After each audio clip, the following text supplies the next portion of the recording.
welcome everyone to this mPower regional learning event. Really glad to have you all here. We basically wanted to share with you some of the work that Plymouth and Nottingham have been doing around looking at newer ways to engage and work with taking a more people-centered approach to fuel poverty and sort of alternative ways of financing that. So I'll move on to the next slide and show the agenda for the event. Hold on. So today I'll give you a little introduction to mPower. Many people might not have heard of it yet. Then we're going to hear from some colleagues in Plymouth and Nottingham Local Authority, talk about the work that they're doing on fuel poverty and retrofit. Then Justin will give a bit of an introduction to some of the work we've been doing over this last year. Alice Jones, who's with us today, who's been doing some research for us, will talk about people-centered approaches to fuel poverty. Then we've got some great panelists who are going to talk about the impact of this kind of work from their perspective. So we have Ellie Radcliffe from CLES, the Centre for Local Excellence on, actually, sorry, I forgot what CLES stands for, sorry, Ellie. But yeah, we'll have Ellie speaking, and then we'll have Bruce from Abundance Investments. Then we'll have a bit of Q&A, and then we decided to organise this as a meeting rather than a webinar, which lots of you might be used to, because we've got lots of really interesting people in the room, and so we wanted to break out into rooms to give you a chance to speak to each other, network, and also talk through the approach that we're introducing today and get your views on it. And then we'll end at 1 o'clock. So I hope that sounds good to everyone. So whilst we've got the speakers talking, if everyone could keep themselves muted, and then we'll invite you to speak at the Q&A. That would be brilliant. Thank you. So firstly, just an introduction from me and to the project. So my name's Anika Kelly. I work for Carbon Co-op within the Energy Commons team, working on sort of innovative ways of looking at energy justice and also sort of environmental democracy and things like that. We've been working along with 7 other partners on a 4-year project called mPower. So mPower is a cross-European multi-year peer learning project where we've worked with over 50 local authorities and municipalities across Europe to learn from each other about how we can work towards an energy transition which is democratic and just and equitable. So we've supported, the first 3 years were supporting local authorities and municipalities to learn from each other on the work that they're doing and bring in experts to support them to learn more about what they can be doing in their local areas and gain inspiration from others. This last year, mPower Activate has been really the opportunity to try to see if we can make some of these ideas, innovative ideas that have been coming up, a reality and work towards that.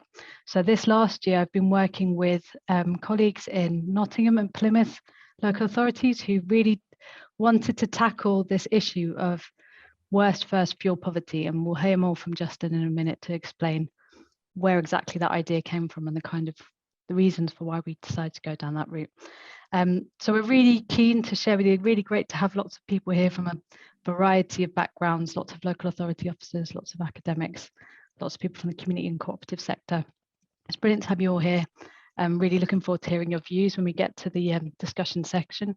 So I will now pass on to Justin to talk about the work that Plymouth have been doing around fuel poverty. Justin, if you want to share your screen. Yeah, thank you, Anika. I'll just be a moment. Can we see that? It should be loading now.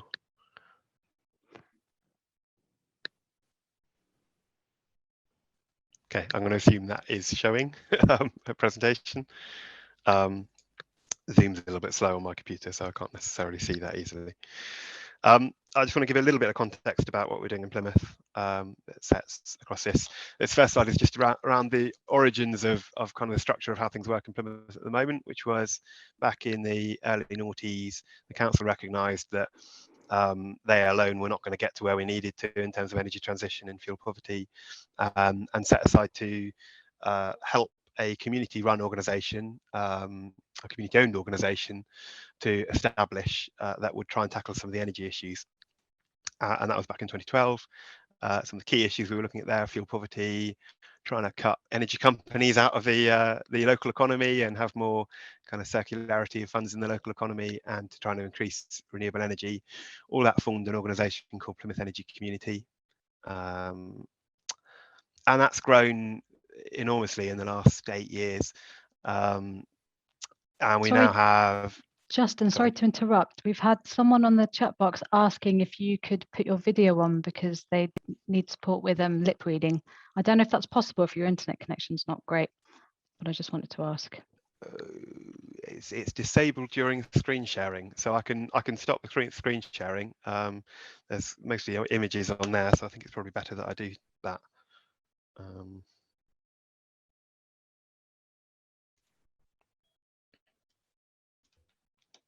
Am I visible now? Okay. Yes, thanks, Justin. So Plymouth Energy Community has grown from those that start the ambitions at the start there to be, we own 32 installations of solar panels in the city, including a 5 megawatt solar farm. We have a team of, I think, about 10 advisors now delivering fuel poverty work in the city, with huge impacts. We saved people in the city about £1.3 million last year as a result of the advice we delivered, and that's savings within a year of the advice, helping over 2,000 households with one-to-one support around energy. We've also got various new ambitions. We have a new housing project. We're trying to build 70 affordable zero carbon houses in the city. We've got art-based energy engagement projects. And the area that I'm talking about particularly today is some of our retrofit projects that are coming in. Key to that is we've been delivering some projects through ECO and other funding that's available, but with a lot of difficulty for a number of years. A key change in the last year has been the local authority delivery element of the Green Homes Grant funding, the LAD funding. And with that became available last year. We made a bid for £3 million to deliver in Plymouth, and that was successful. And when we were looking at how we wanted to deliver that, we wanted to move away from the normal model. So note there saying somebody can't see me. Is my video not working? Anika, I don't know if you're able to unmute and advise me. Your video is working, although I'm finding it, Okay. I'm not actually seeing you move much because I guess the your internet connection isn't brilliant. Yeah, okay. Yeah, very sorry to that person who needed the video to be working better than it is. Yeah, I've got an issue with my council laptop. So I work for Plymouth City Council and Plymouth Energy Community. My council laptop does not like Zoom. I'm not able to download the app. So I'm sorry for that. I'm going to share my screen because I think my presentation, because it's probably easier to follow what I'm saying from that than from my face, if you like. Yeah. So I'm very sorry to the person who's not able to lip read from that. With the LAD funding I was talking about, the crucial thing we wanted to do is disrupt that model where a local authority procures one installer to deliver that, and they are in charge of the whole process. And we wanted to move to a system where the council acts only as a grant body, so it grants funds to householders. So it puts the householders in charge of what happens in their home, and it can do that with any installers that meet their eligibility criteria. And we make sure that the householders then have an organisation to support them to make those decisions. So Plymouth Energy Community then coming in to provide advice and support to households, including accessing retrofit coordinators and retrofit advisors to provide that. Alongside that, we also maintained a recommended installers list. So we did a lot of work to engage with the installer market locally, and to establish what offers people could provide, so that again we can provide customers with something to help them make those decisions and access what would be best offers for them. That is quite a different model than, I mean, it's not unique. There are other people who've done similar things in the country, but it is quite a different model than that traditional model of procuring one installer to manage all the works, to manage all the eligibility and the kind of grant process for that. And actually, we think there's been a really good impact from that. It's by no means a perfect model, and I'm not going to hold this up as exemplar of a perfect project, but I don't think anybody would of a lab project that they've been delivering in the last year. And the headlines of that, we didn't spend all the money. We were not surprised by that. It was an ambitious project, but we did help 127 households retrofit their homes. An average spend within that of about £9,000. So some quite in-depth retrofit in there.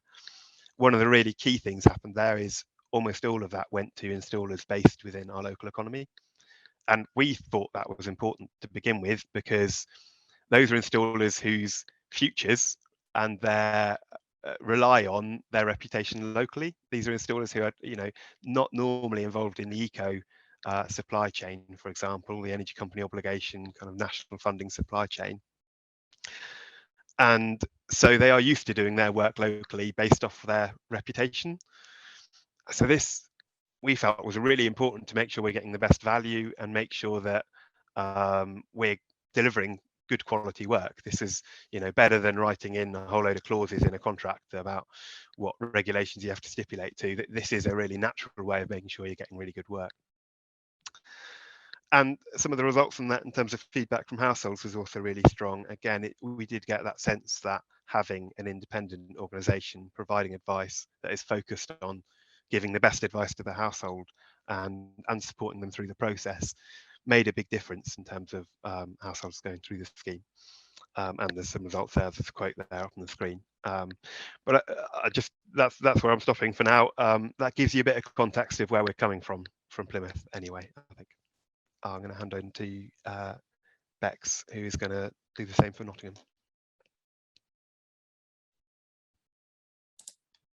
Hi, I'm Rebecca Hurt from Nottingham City Council. I'm just going to share my screen.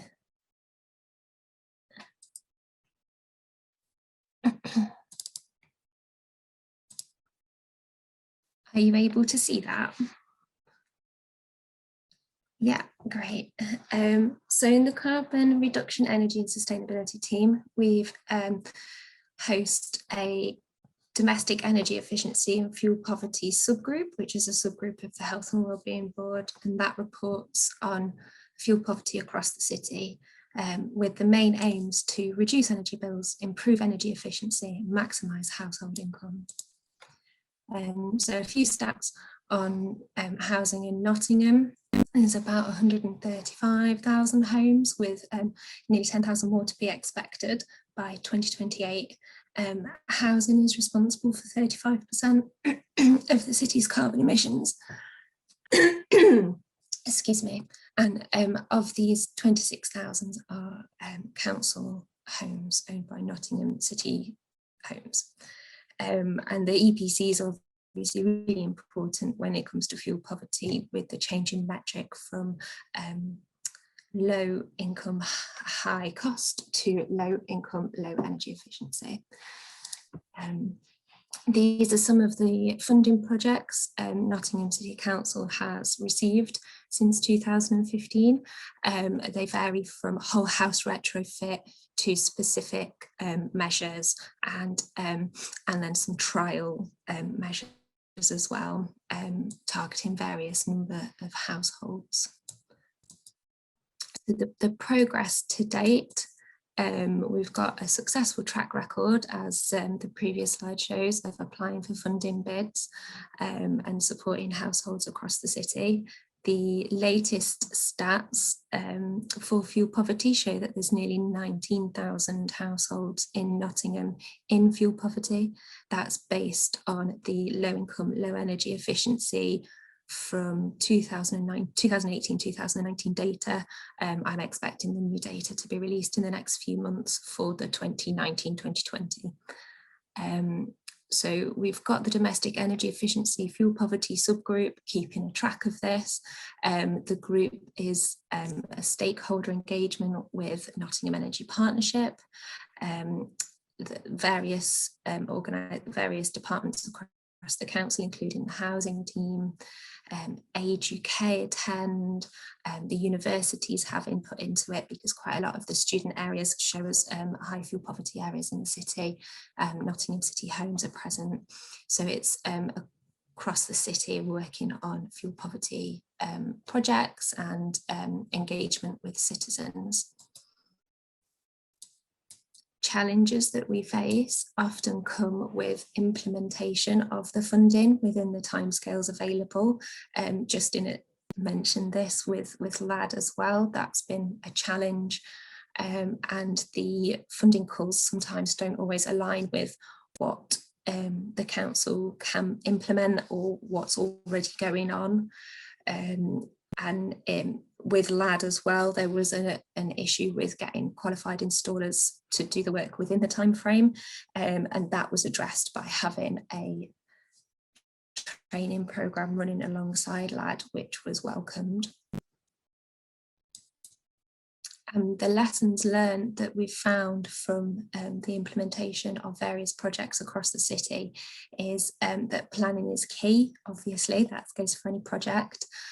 Knowing your stock is really important. That's why it's so important to work with qualified installers, the housing associations and advice centres who are in close contact with citizens to understand what the housing looks like, the limitations to each housing archetype, and what can be implemented on the different types of housing in line with the funding that's available, because often funding limits to certain types of measures, and having to prioritise the areas, which is where the data comes in handy to be able to identify the areas of the city that are in high fuel poverty, and then that enables the funding to be clumped together. So the picture on the screen, all but one house was covered with the funding measures there. And then early community engagement is really important, because you're going into people's homes, often asking to do months of work on their properties, and it's a big disruption to their life. So getting them on board and letting them see the benefits that they will have at the end of that project is really key, and working with them because it's their property at the end of the day, and they've got to be happy with how it looks and feels. So just something that's available for everybody up and down the country are these funding avenues depending on eligibility, and on the bottom line is the latest government funding, so that is part of the 500 million central government fund for vulnerable households. It's been allocated to local authorities across the UK. Nottingham City Council got 3.5 million, and that will be broken down into food vouchers and some fuel vouchers. So we've got 440k for fuel vouchers, which will be distributed half before Christmas and half after Christmas to make sure people have that support over the winter. Thank you. Right, thanks, Bex. So I'm just going to invite Justin back to give a bit of an introduction to what we've been doing, working with Plymouth and Nottingham, what they've been doing working together on the mPower Activate project this year. Thank you. Can I check before I launch into this? I've got my video on. Hopefully you can see me. Is any lagging on video affecting my audio, or can you hear me okay? We can hear you great. Good. So the Activate project came from a shared concern about retrofit that we in Plymouth and these guys in Nottingham also shared, really, in a way retrofit programs are being delivered at the moment. And alongside that concern, there's an opportunity in that there is more funding being made available now for retrofit than there has been for a very long time. More of that funding seems to be being directed down a local authority led route. And that gives us an opportunity to try and meet some of those concerns. So I'm going to run through some of those concerns and map out a little bit about what that opportunity might be, but really that's why we're here today. So the concerns first, I think two of the main issues we've been concerned about is that actually a lot of the programs which are there to retrofit the homes of people in fuel poverty are not benefiting the most vulnerable people. The second one is then actually they're not delivering effective, efficient retrofit programs at all. To break that down a bit more, I think there's a number of kind of key issues within that that we're identifying. First of those being a lack of trustworthy advice and support to households. Most of the models, whether that's eco, whether that's the Green Deal, the Green Homes Grant voucher scheme, most of these models rely on the idea of having a customer, an installer, and a funder. And the funder puts on certain conditions that they then give the funding to the installer. The customer accesses those services from an installer. That has some real problems to it, I think, as a way of delivering things. We see a lot of households going through these schemes that we're supporting who might have issues like hoarding, might have issues like depression, might actually be quite difficult to reach on the phone sometimes without a good relationship with them. Householders like that are falling out of most schemes of this regard because they're not getting the support they need. For an installer, a householder like that is annoying, expensive, resource intensive to take forwards. For an organisation that's tasked with supporting the most vulnerable households to get through, they're the people we need to be putting our efforts into. They're often the people with the homes that need the help the most. The other impact of having this model where funding's coming through to the installer and customers are accessing those services from the installer is actually the works are pretty much based off installers specifying the measures. It's not to do with, and past 2035 will try to amend this, but if a retrofit coordinator is working for an installer, it's not going to make the biggest amount of difference, I don't think. If you have an installer that installs this, this, and this product, they're probably going to specify those products as what's going to be best for that household. And from our observation, that may not be the best thing for the household. And what it certainly might do is miss an opportunity to do some other change to that household at the same time, just because the installer doesn't have the capability to do that themselves. There's a need there for the customer at the very least to be better informed, to be asking those questions of the installer, but potentially for that, where that kind of specification is being led, to be taken away from the hands of the installer somewhat. Also, that process leads to what we find to be kind of perverse marketing systems. So eco is a classic example of this, where the whole model of eco for accessing customers is the installer, who might have a contract with an energy supplier to deliver cavity wall insulation to 1,000 homes or whatever that contract might be for, will often pay a lead generation company to generate 1,000 leads from homes in a certain area. What happens once you filter all those leads through down the different steps in the customer journey is probably about 20 people access support. They don't access whole house support, they access support to get one measure that they might need in their home. And it boils down to 20 people because they're most valuable people. You can get the highest grant for those, so there's the biggest profit in those jobs. They're easiest to take forwards. They will answer the phone when you want them to. They'll be there when you want them to. Their houses are easier to take forwards. There's not all sorts of problems with repairs and potential risks of damp that come in afterwards. That tends to be the people. So although eco is targeted to people with less than a certain income, that tends to be the people who are better off within that remit.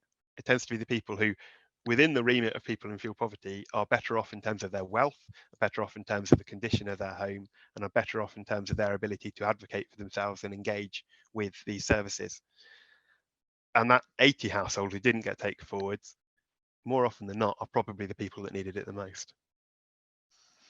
So one thing I think we're clear that we need is some sort of trustworthy advice and support in there.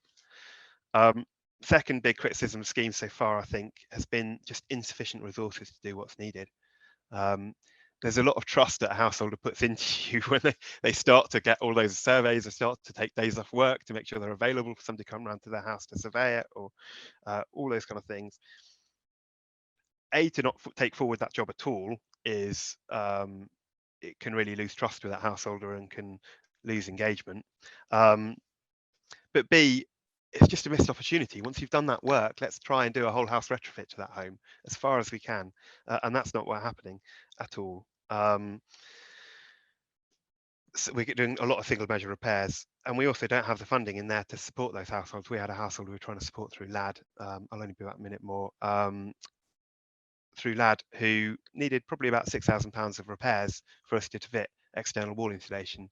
The house at the moment is probably within the next 5 years going to get to a level of damp where almost all the woodwork within it will have to be taken down. You know, the amount of value of money that needs to be done to that house because of the state of the damp is horrendous. There is no way of us managing to fund that repair. It's not allowed for in any of the circumstances, but the outcomes for that individual in a whole host of different ways are dreadful if we don't find a way of doing it. They don't have the funding to do it. How do we help those households? There's not an answer for that at the moment. Last criticism there is around short time horizons. We need some sort of greater stability of funding over time. So I think where we come down to this is there is an opportunity through things like LAD funding that's coming through for local authorities and HUG funding that's coming through to local authorities, but that's not enough. It's not going to cover it. And really, there are a whole load of other beneficiaries when we retrofit a home: the occupant, landlords, health services, local authorities, district network operators, who all benefit in some ways from this. And how is there a way here that we can actually start to bring together these partnerships to provide some of the things we need: trustworthy advice and support, better resources to do a whole house retrofit, and longer term investment horizons that can kind of galvanize the installer network and galvanize our services to deliver things more efficiently. I think that's a summary of where we wanted to get to with this. Thanks, project. Justin.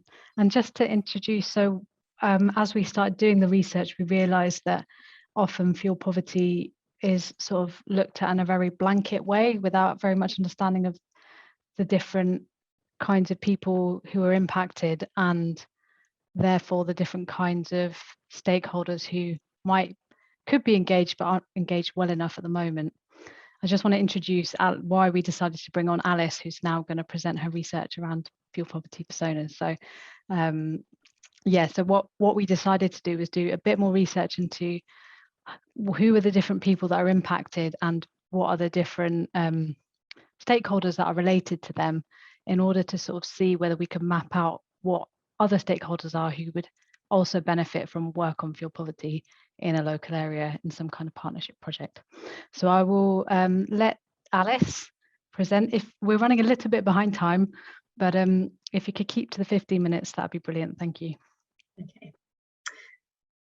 Hi everyone, I'm Alice. I'm an independent social value consultant and researcher. So my part of the session today is just to share with you the kind of research element of this project, which was I'm just going to share my screen so you can see my slides as well. Yes, so we've undertaken some research to sort of get some evidence behind an approach to looking at a person-centred retrofit approach. So for today's presentation, just quickly to cover why we take a person-centred approach, and then how we've used personas as the way that we've taken the research forward, and how we've used that to summarise the evidence that we've come up with, and then understanding the impact from a person-centred approach, how that helps us see the wider impact of fuel poverty on a broad group of stakeholders, which is kind of the foundation for a wider stakeholder partnership approach. So starting with thinking about why take a person-centred approach, I think sort of the key message from this research is that properties don't experience fuel poverty, it's people that do. And vulnerability to fuel poverty is only partially about the property that people live in, and we can learn more about fuel poverty if we think about it more in terms of energy vulnerability of the individual and the household. So this kind of widens our perspective on the causes of vulnerability to fuel poverty. So that's partly about their exposure to fuel poverty, which is the factors that make them more likely to be in fuel poverty. And these are the kind of traditional things that we look at in terms of the fuel poverty triangle that we're probably more familiar with, about the dwelling fabric, energy costs and household income or income stability. But the energy vulnerability approach pushes us to think more broadly in terms of why people might be vulnerable. So we're also thinking about their sensitivity to fuel poverty. So that means, factors that make fuel poverty more likely to harm them. So that will include people's health or being in poor health, and also their relationships in and out of the household. Do they have someone within the household that needs extra support, or do they have people outside the household that they can rely on? And then finally is their capacity to adapt. So do they have any barriers or assets that that affects their ability to remove themselves from fuel poverty? So that will be affected by the tenure, whether they own the house or not, or their tenancy relationship with the landlord, and again their financial resources. And I think something that's not in the literature, but as Justin was mentioned, part of that capacity to adapt is their ability to engage with a programme of retrofit and all that that entails. So the point of this is just to highlight that there's a whole load of things to consider that make people vulnerable to fuel poverty, not just the property that they live in. And also highlights that people experience fuel poverty in different ways. So the initial symptoms of fuel poverty can be quite wide-ranging, and it's not just high energy bills. It can be about rationing fuel and ways to cope with being cold. And the detriments that people experience as a result of that are also different for different people. It could be poor physical health, it could be financial strain, it could be family relationships. But those detriments have a wider negative impact than just that household. It's going to affect other stakeholders that they interact with, their doctors, their landlords, their employers. So a person-centred approach helps in two ways. Firstly, to identify interventions where they might be most beneficial, take into account what individuals are vulnerable to and what they're suffering from as a result of fuel poverty. And secondly, to look at that wider impact of how those stakeholders are affected, and how they could potentially help or could benefit themselves from helping those individuals. So the idea is that if we can better target fuel poverty interventions and what people are suffering with as a result of fuel poverty, you can deliver better outcomes for those households and individuals.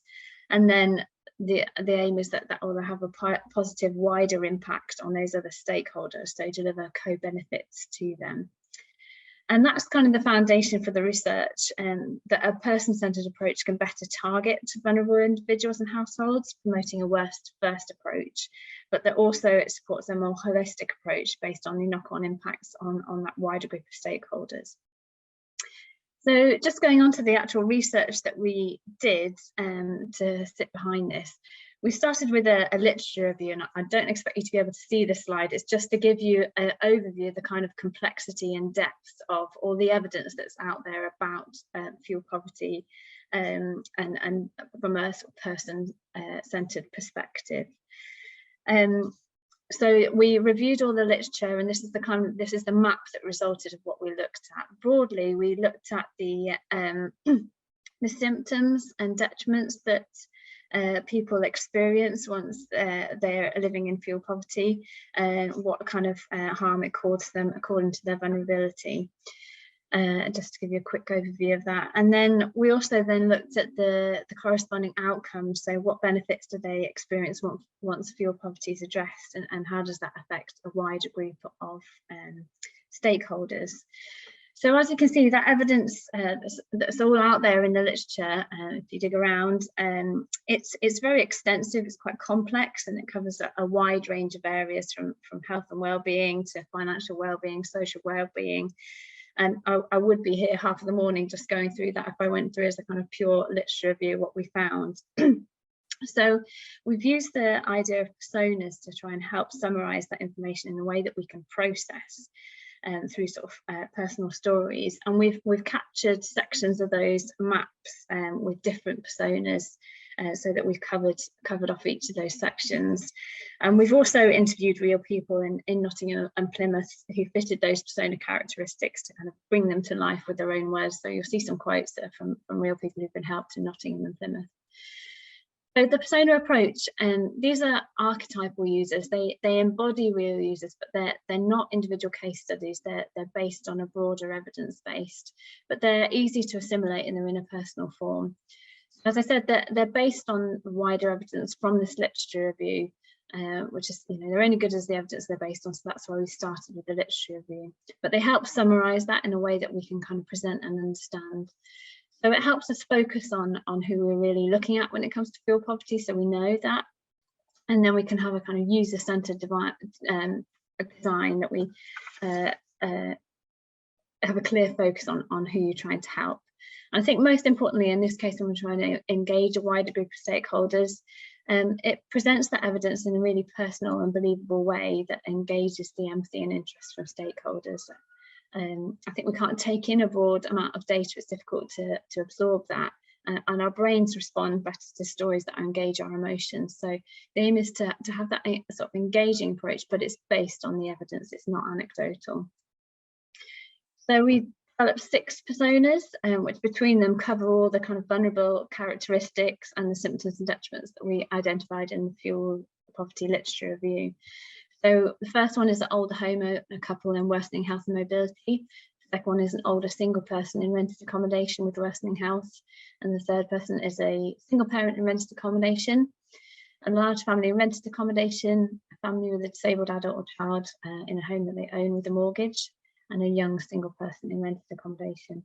Unfortunately, I don't have time to go through all of them, but I'm going to go through a couple of them just to give you an overview of the personas and the evidence that they're based on. So the first one is persona 1, which is the older homeowner couple. So they're an older couple, and that's called Mr and Mrs Todd, just to kind of give them a bit of a face. They're in their 70s and they live in their family home. They've paid off the mortgage, but now they're retired, they only have a small amount of income and little savings. And in recent years, their health has started to deteriorate. So, for example, Mr Todd has high blood pressure and he has had a stroke, and his mobility is limited.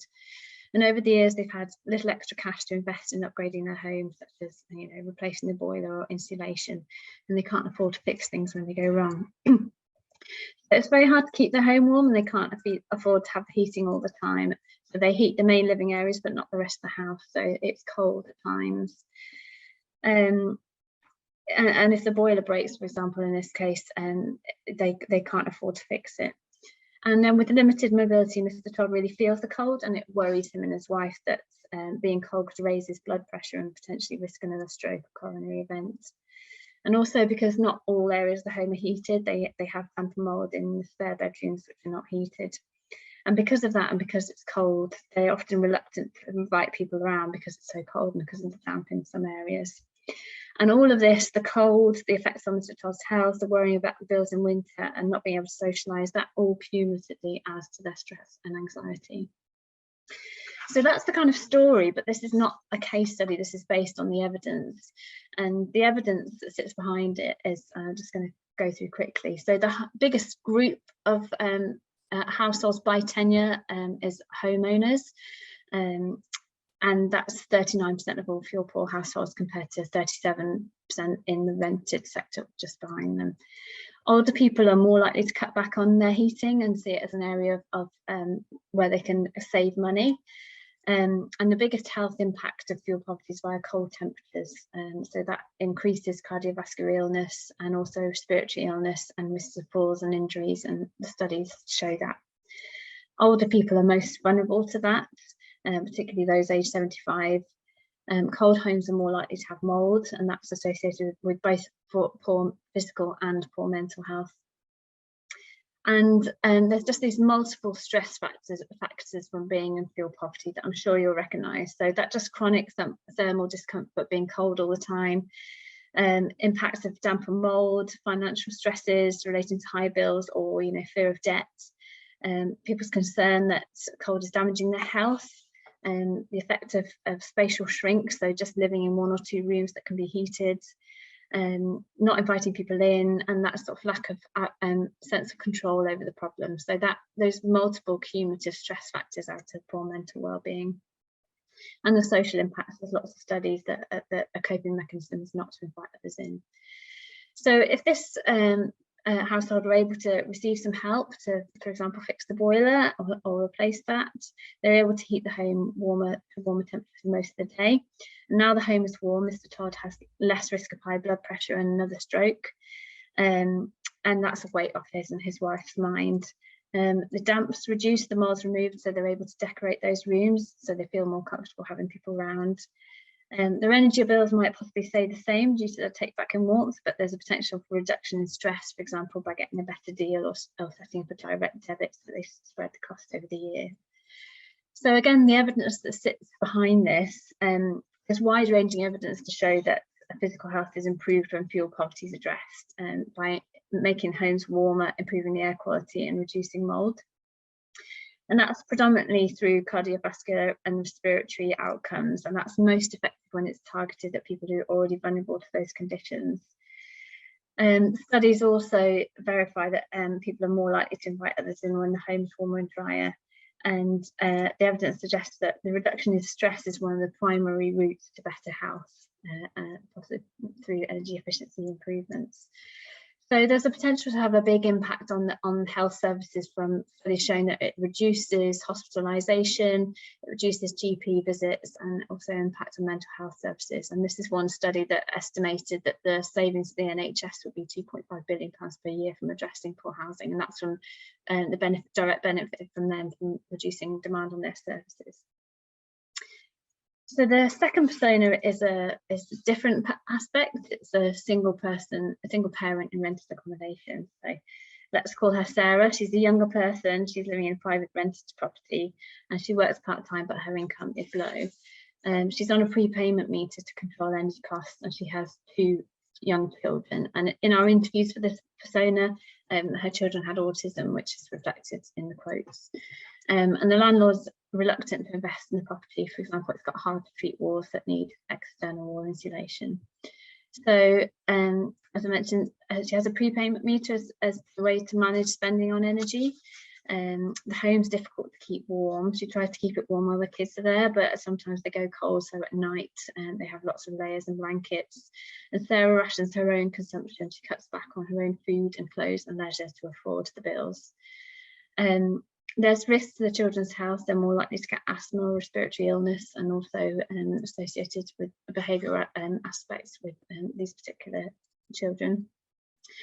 And all of that, again, causes multiple stress factors. So the fear of debt, of falling into debt, and worrying about her children, the effect on them, being able to not afford other goods that would improve their well-being, and that feeling of being out of her control. She can't afford to fix the problem, but she doesn't want to move her family, and there are limited other housing options. So again, this is not just anecdotal. The evidence that, one more, obviously if there's damp and mould and other issues, then there needs to be quick repairs for the landlord to come and fix this. So if you look by household composition, single parents have the highest risk of fuel poverty, and also a younger main occupant also increases the risk of being in fuel poverty. And studies of debt or attitudes to debt show that young people are more likely to go into debt, especially if they have young children who they need to pay bills for and stay warm. A large-scale study showed that children in private rented are positively associated with having inadequate heating, and child development has been shown to be negatively affected by that. They're more vulnerable to respiratory problems, and children under 5 are most vulnerable. And the evidence does show that adults ration their goods. So around a third of adults in one study cut back on their food and also discretionary items. And as I mentioned, old heating systems, damp and mould, need frequent repairs. So with the right support and the right incentives, the landlord agreed to invest in external insulation, and the home's instantly warmer and easier to heat. So the children prefer having their own space due to autism, and now their bedrooms are warm and comfortable. They have that space that meets their need, and they're less likely to suffer the physical symptoms of being cold. Sarah's more comfortable in having people around, and it's a huge weight off her mind that the bills are affordable and she knows her children are safe. She's able to spend more on other goods that improve her and her children's well-being, and she's able to stay in the property long term and invest in it as a home. So the evidence behind this, there's studies to show that after energy efficiency, children missed fewer days off school due to better health. There's also the impact on their development and having space to do homework and not being confined to one main living area, so that's better for family relationships. The rebound spending effect, so if people spend that saving from energy on stuff that improves their well-being, that enhances their well-being. Also a benefit to energy suppliers themselves, so if they have less customers in debt, that reduce their cost in terms of arrears and collection costs for those customers. There's an actual benefit to the energy suppliers themselves. There's also evidence to show that following energy efficiency improvements, people do more home improvements, more DIY decorating, and so this, and also the increase in the value of the property and the energy efficiency of the property, has shown that landlords actually have less tenancy turnover and less vacancy as a result of those improvements. So they also benefit, even though they're not living in the property and experiencing those benefits, they do benefit. So those two personas hopefully have given you some indication of who might be impacted by fuel poverty and how that kind of differs, and that detriments don't just impact individuals but have a wider impact on the stakeholders that they engage with. So again, the model that you can now sort of see is demonstrated through the causal chain that's in the evidence, shows that those positive outcomes lead to a positive impact on a wider group of stakeholders. Just to quickly summarise, I mentioned some of them. So obviously health service, fewer use of their services and financial impact on them. Employees in the local economy, so there's also evidence that people have fewer sick days following energy efficiency works. There's a broader economy benefit from having jobs in the green sector and that supply chain, and potential economic effect through the rebound effect to higher spending. Landlords, I mentioned, have a lower tenancy turnover and vacancy, but also have increased property value if they upgrade their homes. Energy suppliers have that reduced arrears and debt collection costs. And then the energy system, the district network operators more broadly, there's research particularly from the US that shows the benefit to them from actually having lower energy demand. It means the demand during peak times is reduced, so that they don't have to invest as much in the reserve systems to handle peak loads, and they just generally have lower need for lower generation costs. They can defer their distribution upgrade and reduce line losses. So some kind of technical ways in which the energy system benefits from having lower demand. So just quickly to conclude, so this person-centered approach we think could be more effective by targeting those most in need according to the symptoms and the detriments that they experience. And hopefully the personas developed through this help convey that evidence. And it highlights the wider impacts and then also identifies those stakeholders that are affected. And the potential benefits from working in partnership with those stakeholders is they can help identify those target groups who are displaying those symptoms, either through their frontline staff or other data that they hold. And then those mutual co-benefits might financially benefit those stakeholders, so that might give them the incentive to co-invest in fuel poverty initiatives. So we think that a person-centered approach is therefore compatible with this kind of holistic partnership approach. So I've had to kind of rush through that, but that's the end of my presentation. I'll hand back to Anika. Thanks very much, Alice. So I'm just going to invite Justin to just very quickly pull together why we commissioned Alice to do that research, and then I'll invite our two commentators to sort of speak to that. We are running a bit behind time, so we might be squeezed in terms of our breakout rooms at the end, but Justin, if you just want to do a quick wrap up.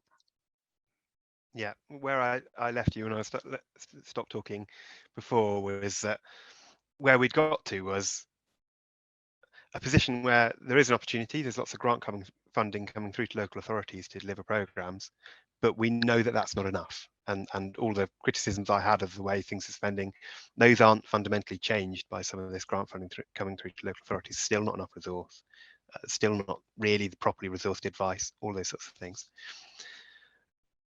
So the answer to this, one answer could be to go back to government and ask for more funding coming through from grants, but we know that's probably not going to be very successful. And so actually the answer that gives us a much more long-term investment platform and also might answer some of these questions is to look at those beneficiaries that benefit when we retrofit a home. And there are lots of them. And Alice has highlighted some really key ones in there and who benefit quite a lot when we retrofit homes. And how can we then work in partnership with those beneficiaries, hopefully for them to bring some resource to the table, whether that's financial resource, whether that is collaboration and better working practices. And there are lots of examples of where this is done in very small ways. What we're looking at with this project is where's the capacity for us to do that in a much more kind of holistic programme. the person-centered approach is really important to that, because if we're approaching a clinical commissioning group, the arm of the NHS that does the commissioning in the local area, to say, look, how can you help us to deliver retrofit to more homes? And we say, and what we'll do is we'll do that just to all homes in fuel poverty. It's a less convincing case than us saying, we want to work in partnership with you to access those homes of people who are frequently accessing your services, people who've got respiratory issues, people who've got mental health issues, those kind of issues. That's where our focus is going to be. And if you can bring some resource to the table here, that can allow us to focus this grant funding we've got coming in to those households and to do a better job of helping them than if we were just doing it with the grant funding alone. Landlords, owner occupiers, they all have a stake in this, and with the right, and it may not all be more grant funding, some of it might be finance. So for example, a lot of householders, a lot of homeowners have got a lot of capital in that house. Again, if you can find the right approach, if you can find the right investment finance to support them to go further than the grant can take them, to make sure that we can properly address the issues of their home, there are people who are interested in doing that. So with that person-centered approach, it's both a tool to have a look at how we focus our work when we are implementing projects to improve homes, but also how we can focus our engagement with those stakeholders and to say, look, we've identified there are some particular groups in the city who we can deliver really good outcomes for you and your service, or for what you're interested in. If we support those people, help us to do that, help us with your, whether that's through collaboration with what we're doing or whether that's through supporting it financially. There are examples of this, and we don't have the time to run into those examples necessarily, but those happening in health services combining with fuel poverty services. For example, we're delivering a landlords project that's doing a similar thing. There are local authority based loans to support householders to do this. These are kind of working, but there's a feeling now that we need to draw that together in a way, and having different relationships coming together as a kind of big retrofit partnership for cities, and that's what this project's about. Thanks, Justin. So that's a really nice lead into Ellie, who's one of our commentators along with Bruce. So Ellie's a senior researcher from the Centre for Local Economic Strategies, and Claire's have a really great community wealth building approach, and I've always been really impressed at their sort of development of anchor networks. So that's kind of network. I'll let Ellie explain actually further. So Ellie is just going to talk to us about that for sort of 5-10 minutes, and then we'll invite Bruce and have time for questions and answers. Great, thanks very much, Anika. I'm just going to share my screen, but just to say, obviously, I'm going to be talking to you a bit about anchor networks and their potential as a vehicle for partnership working. Particularly, I'm going to comment a bit on how they relate to, obviously, what we've heard from everyone else. So I'm just going to share my screen. So I guess as a starting point, I need to explain what anchor institutions are, what we mean by this. And when I talk about anchor institutions, these are organisations that are kind of very rooted in place, locally based, and they employ and spend at a scale that can really influence the local economy. They own and manage lots of land and assets in a place, for example, and they often have a democratic mandate. So we might be thinking about a council, but also, if we think about a housing association with tenants on their board, they have some kind of the tenants have some level of influence over the direction of an organisation, and also based on its ownership structure. They're very unlikely to relocate elsewhere because of their scale and size, so it's rare that they're private sector organisations. And in terms of impact, these anchors' activity affects the social determinants of health, so thinking about income, wealth, economic equality, job stability, people's sense of agency and belonging, and for instance, access to affordable, safe housing. And as Anika said, the work that we do around anchor institutions and anchor networks is in relation to community wealth building, which is an approach to local economic development, which focuses on creating plural forms of ownership through the using institutional economic power in a place. So thinking about how these big public sector institutions can shape local markets and really rethink how we do our economies, as Justin shared at the start, really the way that Plymouth thought about how they could deal with the energy market. So these organisations might be housing associations, councils, NHS trusts, colleges and universities, and also other regional anchors, but also the VCSE sector, for example, fits within this sort of bracket. And the way that we see them having impact is through these 5 pillars, and fundamentally the top 4 pillars are designed to support the building of a more democratic economy locally. So that is about thinking about the financial power that all of these kind of institutions have, how much land and property they have, and obviously within the context of retrofit, a lot of these bodies are going to need to think about how they can actually retrofit all of their properties, and particularly, you know, how they involve people and have a people-centered approach to doing that, how they procure goods and services progressively, and that's about thinking about how they use local providers and suppliers, and obviously in this case how they can support the development of local supply chains of retrofit that can both service them but then also have an impact in the wider economy, and also thinking about how they influence fair employment and just labour markets. So making sure that the jobs that are coming through, for example, from these opportunities are paid the real living wage, have progression opportunities, and also making sure that there is work going on locally to develop the skills and training opportunities for local people to enter green jobs, and, you know, thinking about the sort of skills and training that's needed to deliver retrofit at the local level. So these are all kind of mechanisms and levers that big public sector institutions can pull to rethink the way that they do a local economy. But the real sweet spot is when you bring these anchors together as a network. And CLES have done this work in quite a few places now across the UK to establish these networks. And the kind of most well-known example is Birmingham. I'm sorry if this is a bit blurred. So Birmingham is an anchor network made up of 9 anchors actually, including the NHS Trust, 2 housing associations, the council, 2 of the city's universities, and the police. And the work that they've done in Birmingham really focuses on pulling together a collective holistic approach to, in particular, 2 of the 5 pillars, procurement and workforce. And the most interesting example, I think, for you guys, just for context, is workforce. So the work that they've done is that the NHS Trust recognised that they had a massive gap in terms of their recruitment, and they weren't able to get local people into jobs, and also they were struggling to recruit in general, and this was through the pandemic. And the local housing associations recognised that they also had a lot of people who lived for them who were struggling to find employment, struggling to retain employment, and also there was a gap in terms of pre-employment support for them. So off the back of this and through the anchor network, those 2 institutions got together and firstly used the housing association's deep connections into their local communities to basically support people into a position where they could explore recruitment with the NHS. And the NHS used the housing association's expertise to break down all of the sort of recruitment barriers to those people, and completely simplified their recruitment process, all of the forms, all of the, you know, basically the process to get to interview. And off the back of this, which was very successful, they recruited quite a few people through that pathway. They've now launched a program called ICANN, which is expanding this approach across the anchors so that there is a really clear route to employment for people from deprived areas, and the breaking down of barriers to public sector employment, which is obviously very secure, you know, has progression routes, less precarious, and generally more well protected, which is obviously really significant at the moment because of the pandemic and the experiences everyone's having. Now, this example doesn't touch on climate. However, anchor institutions and collaboration is going to have an absolutely critical role in enabling cross-sector approaches to energy transition and also within that retrofit.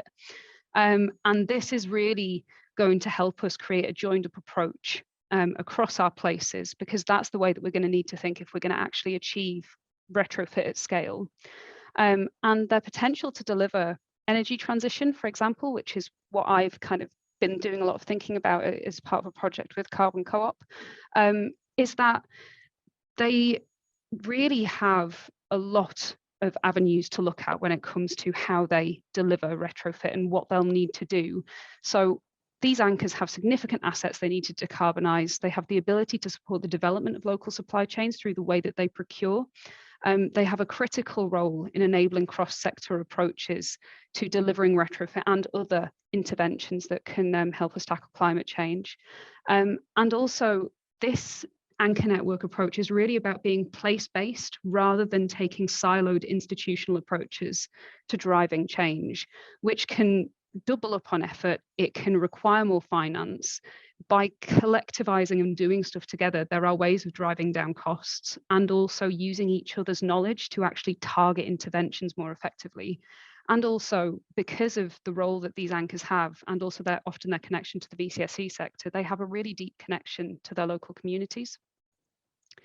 So with this in mind, and I'm going to move on to just a couple of other examples very quickly. We have seen some promising developments in this space in terms of the way that people are thinking about anchor networks. So in North Ayrshire, we have a community wealth building anchor network which has climate as their sixth pillar, and they're thinking collectively about how they can drive efforts to address climate change. In Lewes District Council, this is a slightly different collaboration, but what they've done is work with 7 neighbouring local authorities to map out their spend on repairs, maintenance and investment in their social housing stock, and then consider how they can use that projected spend as essentially a stimulus, economic stimulus to support the development of local supply chains and really target that in the local area. And in the south of Scotland, there are 6 housing associations that have a real appetite to develop a collaborative approach to delivering retrofit solutions across Dumfries and Galloway and also the borders. So these partnerships aren't, they're already kind of emerging and there's real potential there. And when it comes to, you know, this potential of partnerships, anchor networks are a really promising area with a lot of emerging enthusiasm and appetite to explore how different organisations can work together. So I'm just going to stop sharing my screen and give some quick thoughts, and then I'll pass on. So in terms of the project that's been going on, this is fascinating and really needed. I think the personas work, and the fact that this isn't just about housing stock, it's about people's experiences is really important. And that from our perspective, you know, energy vulnerability is directly related to the social determinants of health, and that is what community wealth building tries to tackle. So the interesting things to me are that by looking at different tenures, you can see that there are different points of entry for different anchors to help identify people who would benefit from retrofit and support its delivery, like Justin was saying before. And by having these personas, councils could use this information to really identify the households that would be priority for them in terms of delivering retrofit in their areas, and sort of staggering the approach, essentially, giving people a place to start, because often within our experience, you know, registered providers, housing associations, councils who are working directly with people and understand the need to drive this forward, it's about where you start, and this gives a starting point. There's also a point here around, you know, what touch points people have who are experiencing these problems with different services. So for example, adult social care, colleges, universities, you know, for even people who might be in council tax arrears, there are ways of connecting with people. And we've seen other projects which do this. There's a great project that emerged in Gateshead looking at households in council tax arrears and then really targeting money support and advice to those households to try and support them to remove their debt and really, you know, tackle some of those issues. And also there's no reason here why in a locality councils and other anchors such as the NHS or CCGs who have a clear focus on delivering measures to improve public health couldn't come together to discuss how they might finance or enable a worse first approach by thinking about the different forms of finance that they have access to. So this is a public health priority, it's an economic priority, it's a housing priority, it's an energy system priority, and it's a priority when we're thinking about more broadly tackling poverty. It's clearly cross-sectoral and it really requires deep collaboration to drive change. So we find that setting up anchor networks with a clear action to start with is a great way to get them moving, and why couldn't that task be retrofit? So I'm going to stop there and I'll pass back to Anika. Thanks so much, Ellie. That was really great and nice. It's nice to have someone from a different organisation have a look at our work and sort of see how it's relevant to the work that they're doing. I'll just invite Bruce, if you could just spend maybe 5 minutes talking. So Bruce is a co-founder and joint managing director of Abundance Investment, and they've been doing some really interesting work around community municipal investments. So it's slightly different to the kind of partnership sort of working that we've been talking about around anchor networks, but it's a really innovative investment model that we thought might be useful to bring into this space. So Bruce, if you'd like to just speak for a few minutes, sure. and then we'll I'll just do a quick summary. So you can find, Abundance Investment itself, we're a regulated firm, and we've been doing using local small investors backing green projects for the last 10 years, mostly in the private sector. But over the last 2 or 3 years, we have been able to we've been working with local councils to try and develop a product which would sort of change two things that we could see. One of which was to sort of broaden the range of projects that could be backed by what you might consider to be a green bond or a green investment. And secondly, to a sort of recognition really that local councils were on the front line of a lot of these issues, and actually that when you talk to local people, they also saw their local authority being on the front line of those issues. But there was relatively low awareness or engagement with the actions those local authorities were actually taking. In very simple terms, in crowdfunding, we work with a company normally to issue an investment that people can buy that delivers a particular purpose. With a local council, we use their 150-year-old or so ability to borrow money to raise that money, but it can, against a specific set of things they want to spend that money on, but not carrying the same kind of project risk that you get when you're doing crowdfunding with companies. So basically this acts a bit like national savings, but at a local level. So you're investing in a local council bond, and the local councils issue those bonds. We worked first with West Berkshire and Warrington to do the first pilots, and this was work that we did with Dr. Mark Davis, who wasn't able to join us today, at Leeds University to develop this structure. But basically it is a bond that is backed by the council's ability to borrow and on the same and lends on the same terms as the UK government would lend to that council through PWRB, although we lend at a cheaper rate. So it actually saves money for the council. And actually that was one of the first things we had to establish, was that we could do this model in a way that actually saved money for the council. But the main benefit that those councils found from it is that they now have quite powerful platforms for engaging local citizens in what they are doing to tackle the climate emergency. So although we're talking about an investment, and my day is spent thinking about investments and thinking about the financial return and the impact that they have against climate change, the real benefit of these CMIs, the municipal investments, is that now that council has an incentive to talk to these investors and to provide updates, provide the stories of how that money is being spent. And but also we're not investing in things which in the private sector would be considered a sort of investable or profitable investment. We're investing in things that are needed. And when municipal investments were first created, which is back in 1870, they were to build out the water and energy infrastructure that we rely on now. And all we're really doing now is using those tools to build out the green infrastructure that we need now. So it's not something that's new. There's never really anything new in finance. It's just people forget that we did it. So we've been working with West Berkshire and Warrington. They both did £1 million bonds. And we've just launched an investment with Islington Council, which is raising money to do EV charging and 4 or 5 other projects, which is using a slightly different structure so that it is eligible for inclusion in an ISA. So that makes it a tax-free return. And 2 more councils have since signed up to do investments in the new year, which is Telford and Camden. So it's moving forward now, beginning to gain some pace as people see that it works and sees that it's a a way of diversifying sources of funding, but it's also a way of starting this conversation. And I'm just sort of responding to the personas.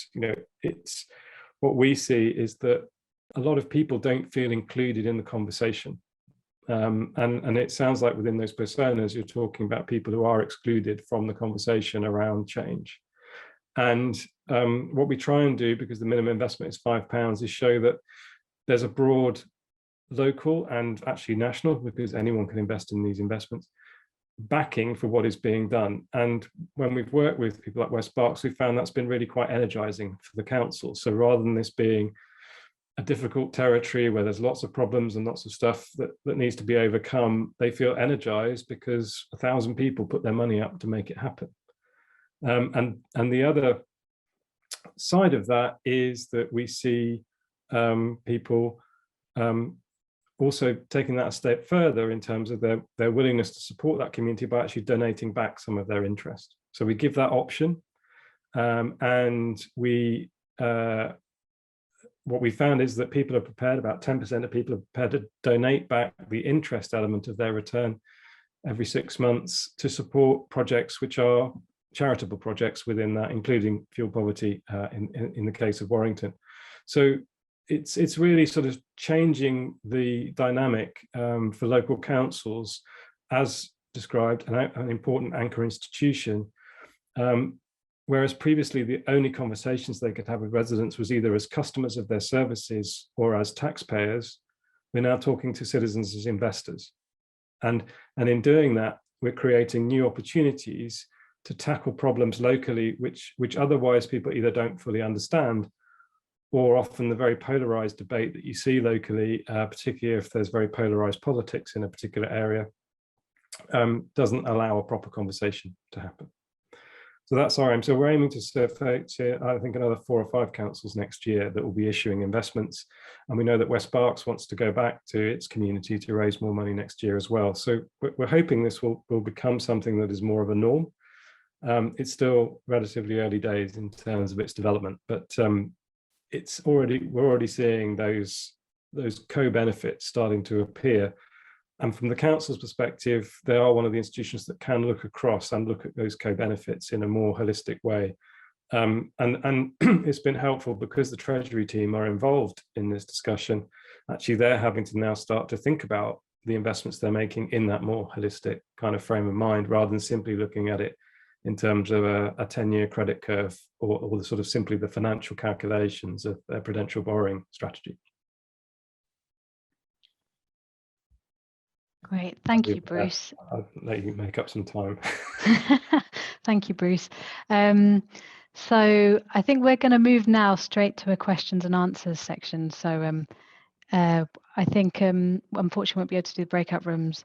I was quite ambitious in planning this, and there are far more speakers than maybe we should have had, but they've all been super interesting, and I've really enjoyed listening to everyone. So we've had a few questions come up in the chat box, so I'll take Joy's first. It's a really, really interesting question. If you want to ask the question yourself, go ahead, otherwise I can read it out for you. I'll give Joy a minute to speak. Okay, I'll read out the question for her. So what Joy said is, what you've presented in terms of the approach makes so much sense in terms of targeting funding, identifying who might benefit, joining up partners to build up funding sources and work together. But from what Justin said, it wouldn't necessarily get around the issues that some of the most vulnerable people have in barriers to accessing retrofit support because of mental health issues, being hard to get hold of on the phone, not being able to stay in for visits, because of disruption, etc. So I think this question's aimed at Justin, actually. Do you have thoughts about how the approach you've outlined might remove those kinds of barriers, which I think is a really great question. Oh, we can't hear you, Justin, even though you're not muted. I'm not sure why. Can you hear me now? Yeah. Okay, all right. I remuted and unmuted again. Somehow that worked. I think we have tools already in our team at Plymouth Energy Community to get over some of those barriers.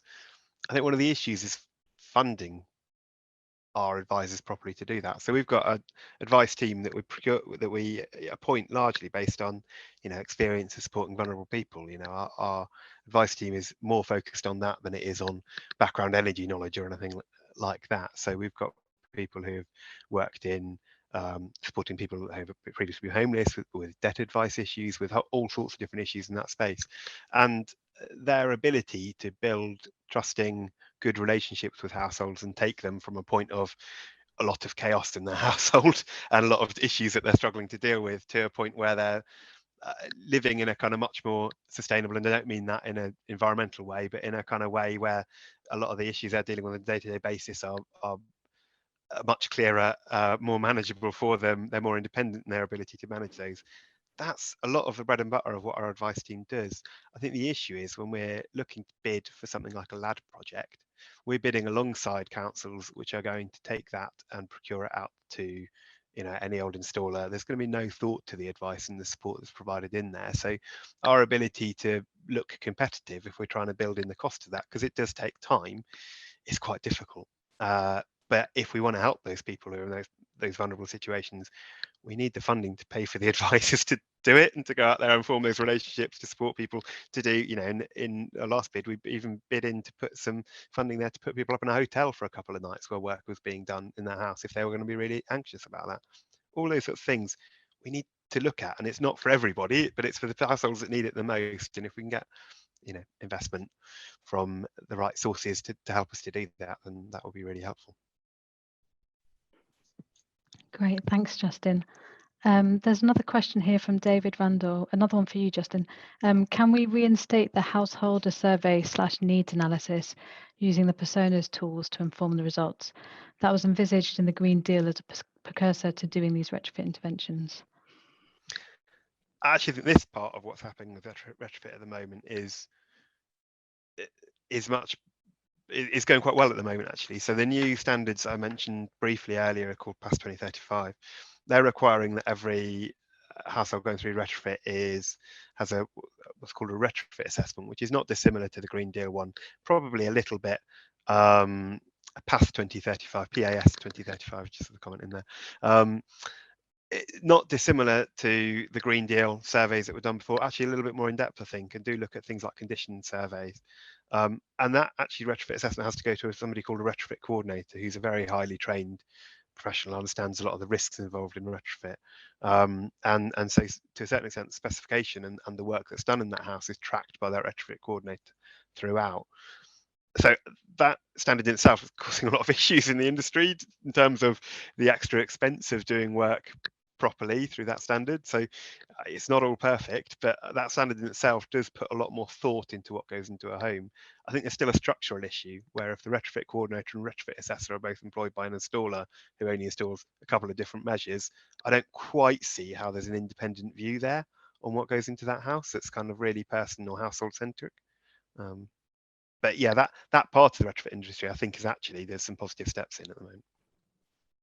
Okay, thanks, Justin.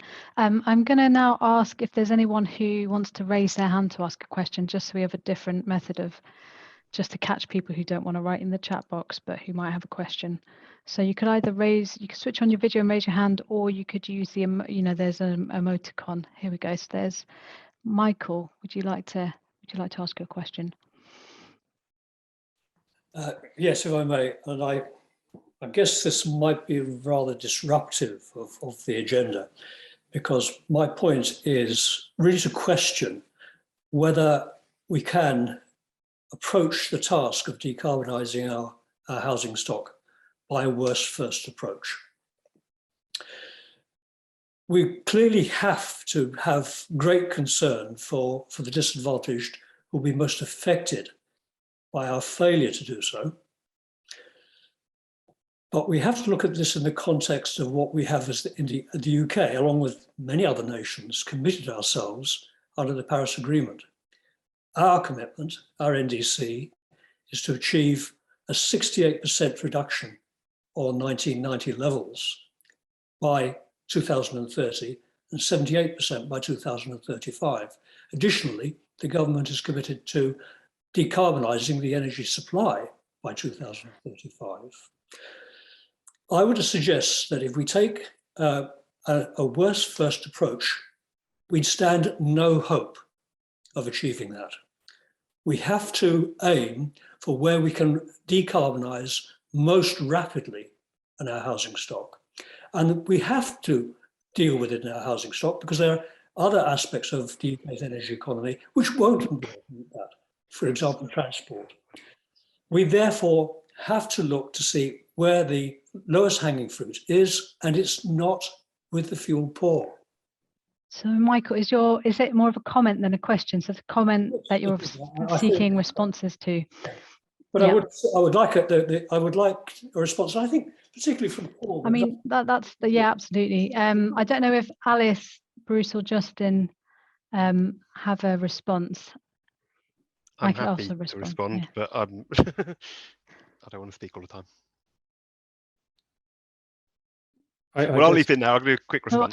Bruce was about to speak. So. I suppose because we work on both, we're looking at all these different areas. I think there are barriers to investment in all, in all these areas. There are barriers to getting this job done, particularly on retrofit. And one of the issues is that on the private sector side, whether that's in the social housing area or we've got social housing providers, or just more generally trying to work with the property industry, which we've tried to do.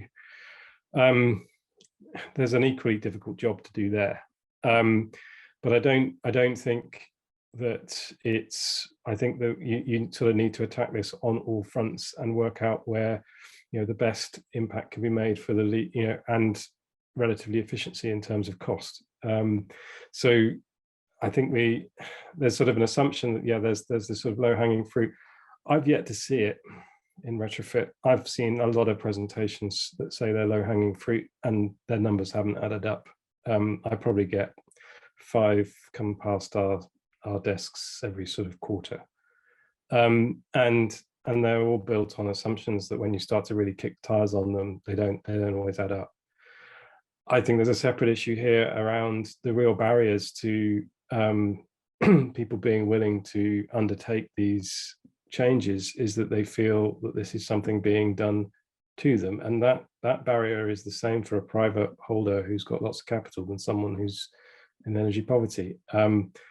And so I think the issue here is, well, do we sort of think, oh, okay, we're going to go and pick the low-hanging fruit, or do we try and go along a broader front as possible? And I think we've got an opportunity through local councils to address, when I've seen it, the most problematic homes in those neighbourhoods, and to get on with that job and possibly do it in the end, do it quicker than the stuff that's going to happen through the private sector, which frankly, when I've looked at it, is a very slow burn. There's a lot of barriers which are structural to that industry, which you need to overcome, not least of which the way it thinks about profit and the way it thinks about its own remuneration, which is a real challenge.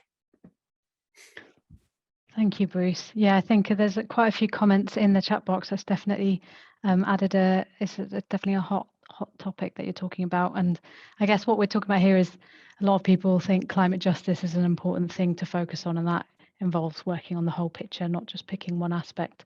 So is there any other questions around the sort of approach that Nottingham and Plymouth have put some time and research into and are seeking to explore from others in the room?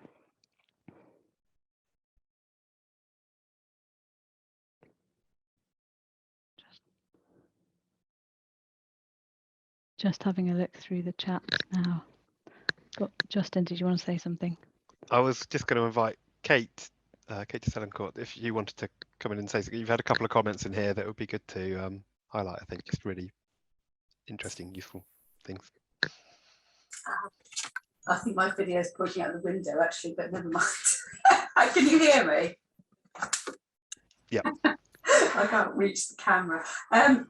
Yeah, I think, I mean, yeah, what I put in the comments was that I think that tackling fuel poverty and tackling the kind of really high energy users are two separate exercises, and the financial structure of tackling them would be different. And I think with tackling fuel poverty, it's always a bit awkward that it's stood as a carbon thing when we know that sometimes people are using so little energy anyway. But the house is improved and somebody might move into it who would otherwise have spent a lot of energy. So that's one thing, it's the national infrastructure.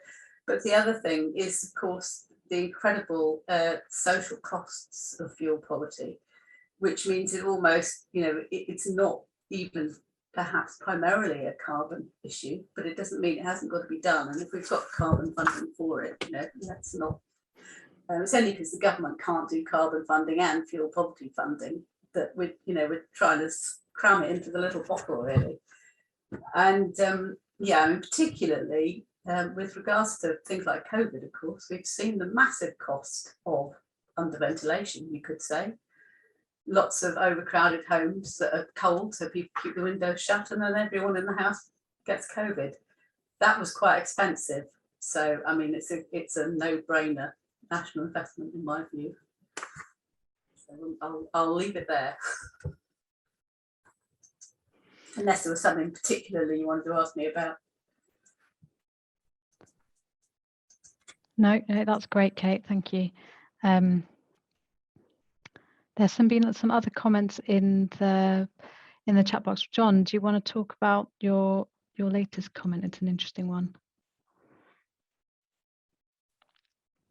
John Rowlett, that is. Hiya. Hiya. Yeah, essentially this is really what my PhD is all about, to be perfectly blunt: persona modelling and engaging, in my case, owner-occupiers. I originally was working from the fuel poverty aspect, then realised that basically the government has zero engagement strategy for owner-occupiers, whether they are fuel poor or not able to reach out or not. So the whole issue is I'm trying to consider the concept that part of the challenge is that people don't have aspirational reasons or benefits told them as to why they should engage. And it's kind of a philosophical statement around the concept that somebody mentioned earlier, that SMEs often are profit driven. And they will pick the low-hanging fruit and so on and so forth. And the people who need the help don't get engaged necessarily.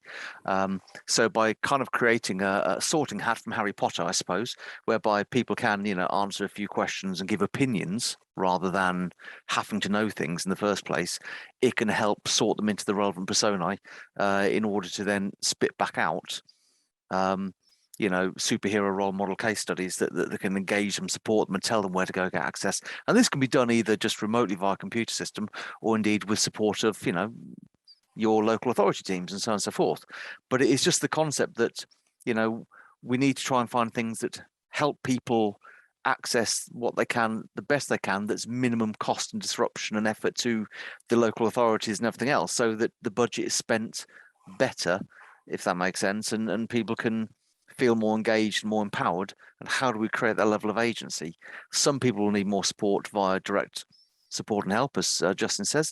Other people, it may just be they never knew they could and they didn't realise that it was there. But it's just removing the SME only looking at profit. It's telling other people what the benefits are, and that's what's missing, because the heating building strategy has nothing about benefits for people. It doesn't explain why you should want to. There's zero coming out to engage the people, say, I should do this because it gives me a benefit. There's no marketing, if that makes sense, and there should be. Yeah, thanks, John. Yeah, that's been our sort of ideas around the personas, is that it more links to how people actually work, and there's a sort of great benefit in looking at things in that way. So we've reached 1 o'clock. I'm going to close the session now. I just wanted to let people know that we're going to be publishing a report based on Alice's research, and that will be out next year in early spring, and I will make sure that's emailed to everyone here. And if anyone wants to contact us, I will leave my email address in the chat box if you're interested in this research and how it progresses and the work that Nottingham and Plymouth are doing, particularly for those that are based in Nottingham and Plymouth and are at this event and are interested in partnership working. We'd really love to hear from you. We are having a stakeholder workshop this afternoon, which will be really interesting, exciting, from stakeholders around Plymouth and Nottingham, and that will feed into that research, so you'll hear more about that. But thanks very much, everyone, and I hope you have a great day. I'll just put my email address in the chat box and then close the session.